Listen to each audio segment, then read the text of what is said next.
Daddy. Shout out to all your relatives.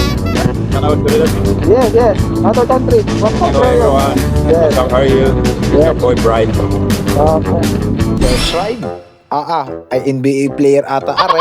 Kita nyo ka? Ay napatingala na ako eh.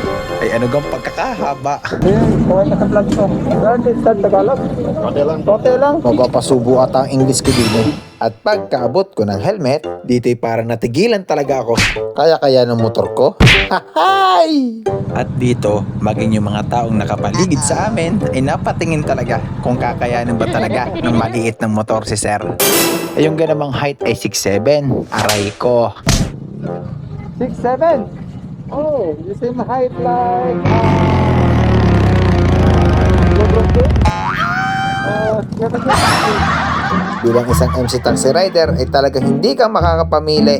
Pero kapag ramdam namin na hindi kaya ng motor o delikado sa biyahe, ay kailangan po talaga dito ay ang pagsasabi ng maayos.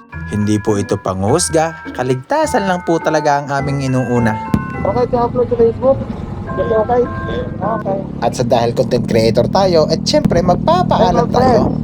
You do must stall because your legs is overflowing. Apa sa dibdib? Tupad ka na ako? Hagis! And my elbow! At dito talaga, tumawa sa isip ko. Kasi nakapatong na talaga yung siko ko sa kanyang tuhod. Sobra naman niyang haba. Kaya kung ikaw isang MC taxi rider, ay talaga may baon ka lagi din konting English. Talagang marami din po ranger din sa Batangas. Hahay!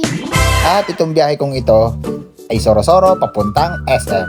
Ko, kaganda nga ng paligid. Aangas IR nga rin sa bypass. Tingga papuntang Dumantay. Ari nga po pala yung open na uli. At dito, nakilala ko ang isang tropa ko.